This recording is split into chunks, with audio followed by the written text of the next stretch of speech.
the Florida Writer Podcast, a discussion about writing and other things. Hello, and welcome to another edition of the Florida Writer Podcast with your host, Alison Nissen. And today I am lucky enough to be with DL Havlin. DL, welcome to the Florida Writer Podcast. Well, thank you very much. I'm happy to be here.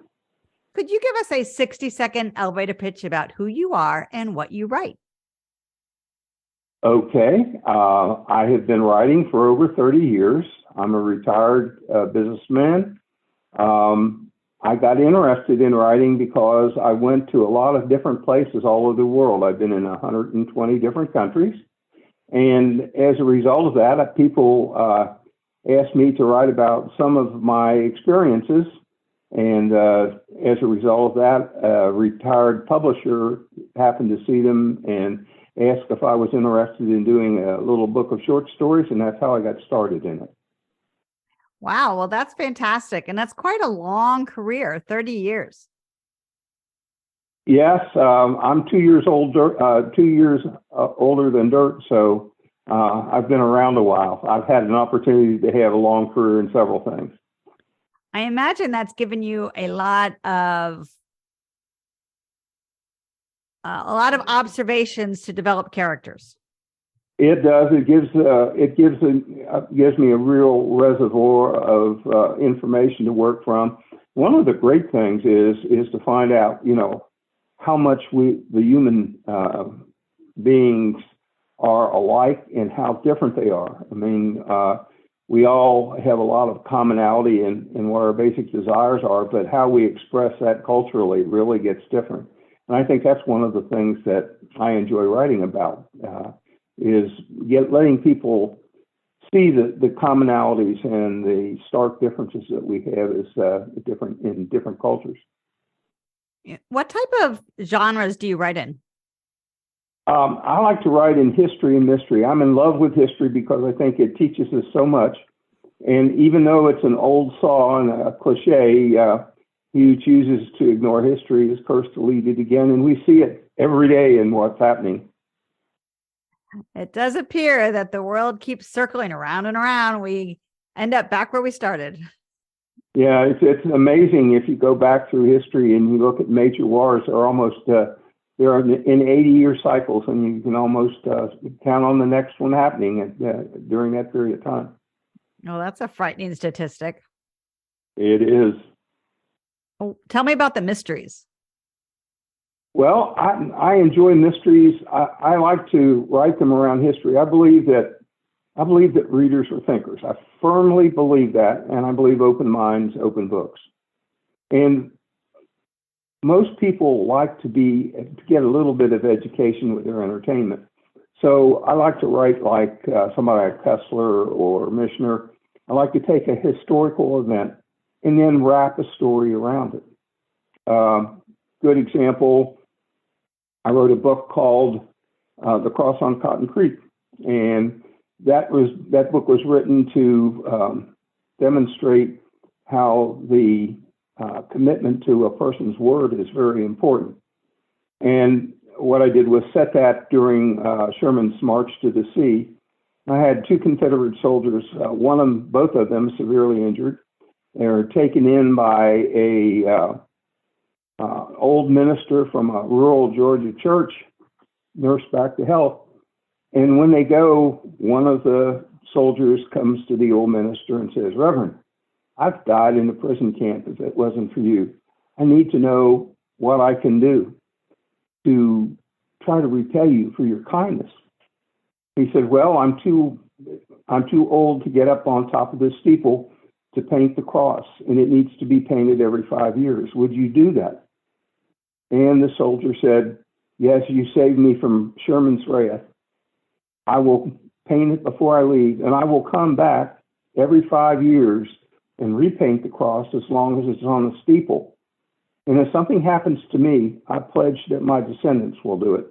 And it's the story of him and his descendants keeping their word for 100 years and all the good things that happened under the cross. So it's an uplifting story. I get letters from people all over the country that have read it and mention how good they feel about it after they finish it. Wow, it does sound like an inspirational story. Where's the mystery in it? The mystery in it is in the fact that there are forces that are working against the protagonists, both the female. There's a little bit of love story in there too, hidden in, but it's the story of how they're subverted by people that claim to be doing the right thing, and in fact are just self-serving. I see that your latest book is titled The Grave with Greener Grass. I'm intrigued by the title. Could you give me a little bit of insight? Yeah, The Grave with Greener Grass, again, is a historical mystery. And the story is about finding a treasure that had been buried for 125 years. It's based on the Florida cattle business back in the late 1800s. And back at that time, ladies did not get their due. Most of the females that did not inherit any of the wealth of the family, all of it went to the boys. And the story is about a lady who was the wife of one of the cattle barons, and her sons were irresponsible and ne'er-do-well, so she decided she would, when her husband died, rather than distributing the wealth, she seized it and hid it, and she hid it in a grave.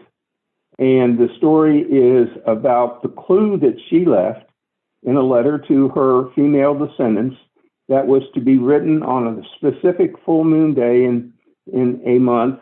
And at that time, they would be able to reclaim what was $8 million worth of gold coins.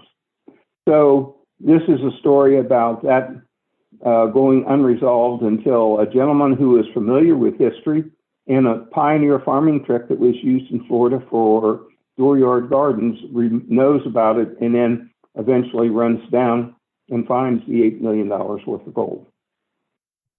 I won't ask how it ends, but I'm really intrigued.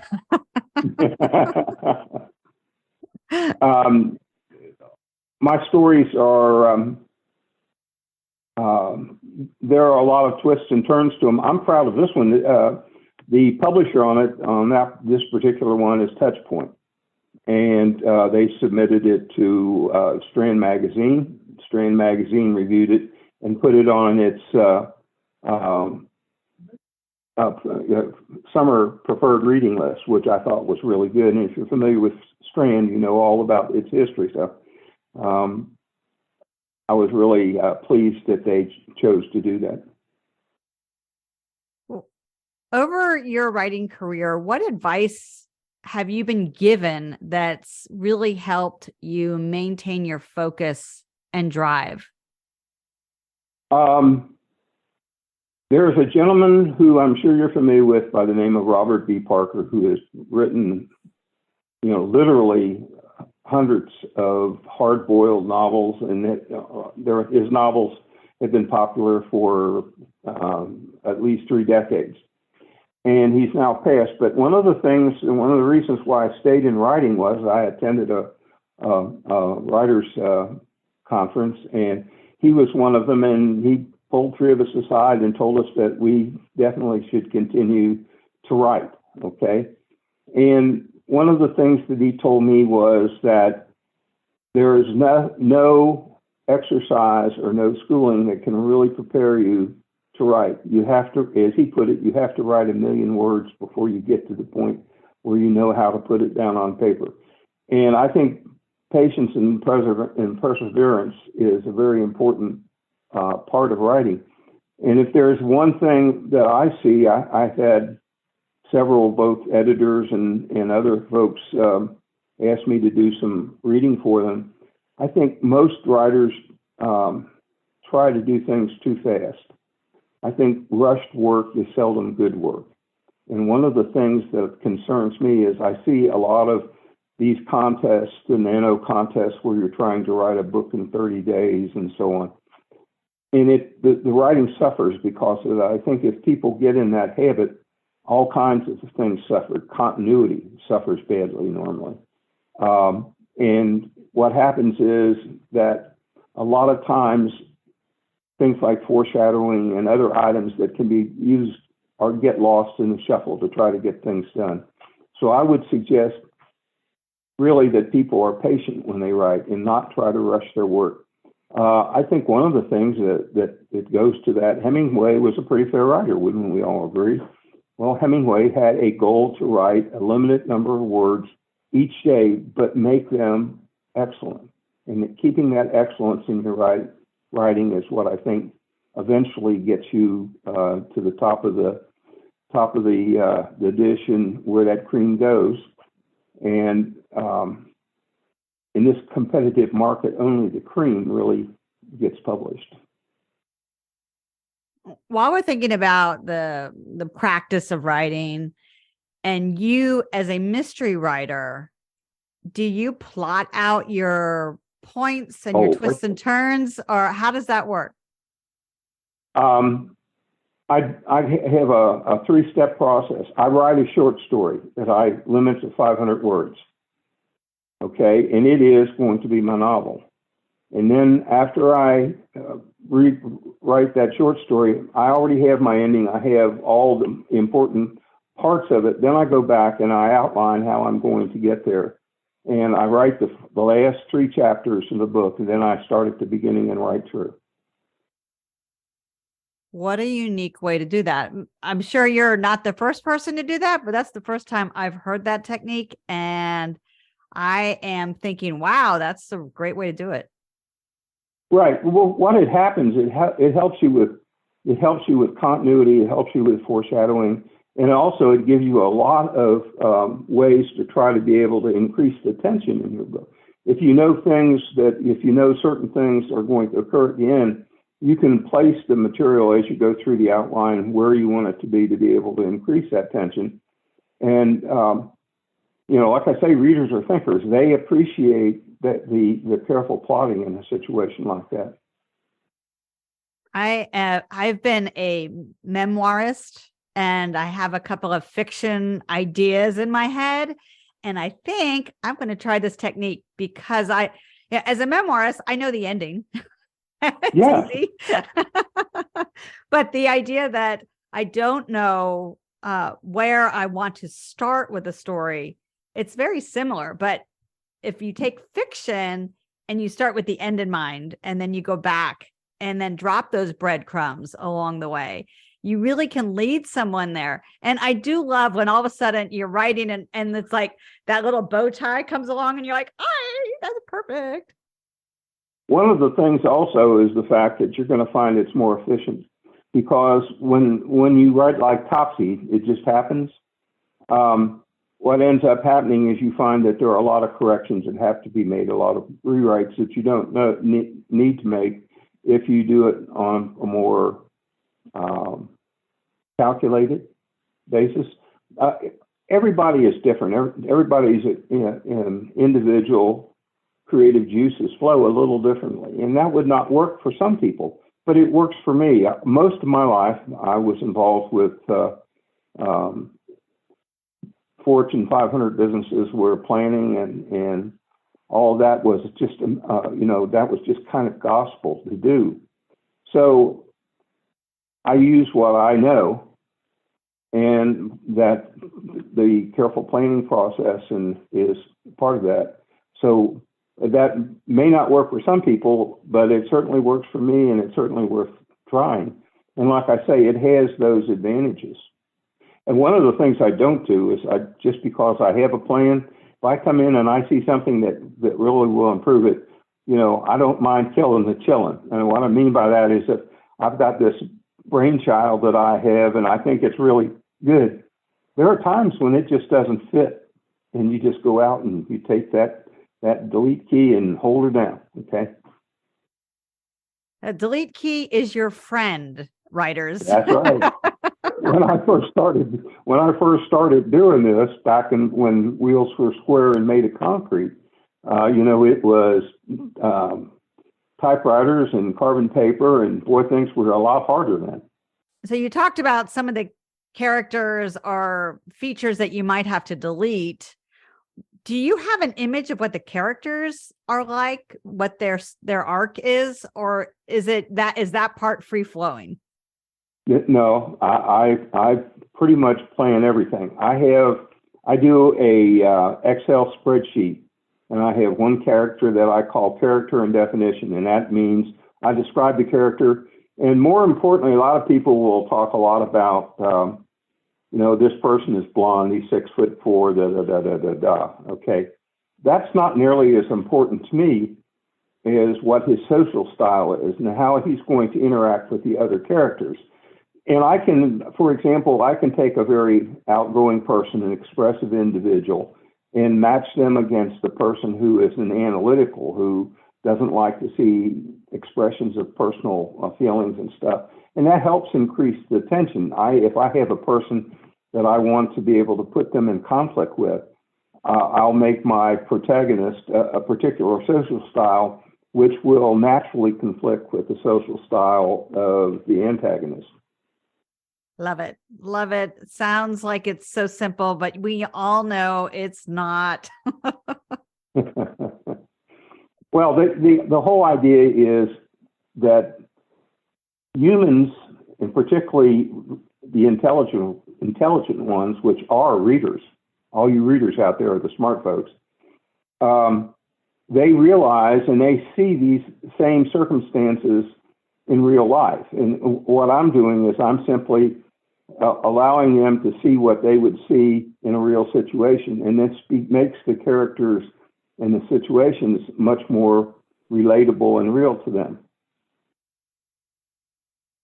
Well, DL Havlin, how can people get in touch with you? How can they learn more about what you're up to? Okay, well, a few things. Number one, I have this wonderful literary agency, Seymour Agency. Nicole and Julie are my agents there. If you want to get a hold of me for speaking or anything like that, I do about 100 speaking engagements a year. They can get a hold of Seymour Agency. My website is www.dlhav as in Victor, LIN.com. Real simple. And that has a lot about me and my works and my philosophies of writing, and a lot of the awards I've won. Right now, I am the Grave with Greener Grass, which is an intriguing title, is the first of a 3-book series that Touchpoint is putting out. The next one is Finding the Nancy Lynn, and the third is The Curse of the Closet Queen. And the central figure in this is a series, is a guy by the name of Sly Harrell. And Sly is an ex-Department of Justice and industrial espionage expert that is an expert in finding things. And what he does is in finding the treasure in the Grave with Greener Grass, finding a stolen cruiser, and finding the Nancy Lynn. Actually, I have 5 books completed in the series now. And so those are the ones that are going on. I have 2 books, one called When Women Found Their Wings, which is more history than it is fiction, and it's about Jacqueline Cochran and the WASP during World War II, and the 50 stories about the different ladies that were, in many cases, some of the bravest people that were in World War II. A lot of people don't realize that when those planes got shot up and brought back and repaired, guess who flew them first? It was the Lady Volunteers. So that's what I'm doing.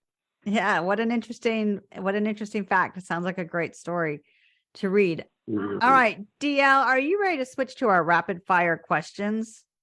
I'm ready when you are. When you are not writing, what is your favorite downtime activity? Fly fishing. Fly fishing. All right. Do you take a notebook with you when you go fly fishing? I do. And in fact, I have a small notebook that accompanies me everywhere, and it's done with paper and pencil. And finally, what is your favorite snack food? My favorite snack food is ice cream. If you see my body, you'd know why. DL Havlin, thank you so much for stopping by. Thank you, and it was a real pleasure. You have been listening to another edition of the Florida Writer Podcast with your host, Alison Nissen. Alison out. Woo! We're all done. DL Havlin is an eclectic, traditionally published author whose varied experiences and background provide him with a memory chest full of material for writing his novels. History and mystery are the genres he's best known for, and also produces literary works. One of his special skills is teaching and implementing programs regarding human relations. He uses this knowledge to create characters that drastically enhance plots by increasing natural tensions between individuals while keeping them extremely believable. DL continues to share these skills via seminars. Contact the Seymour Literary Agency for information about his current writing. For more information, contact his publicist at prlady2016@gmail.com. For more information about the Florida Writers Association, visit us online at floridawriters.org. Until next time.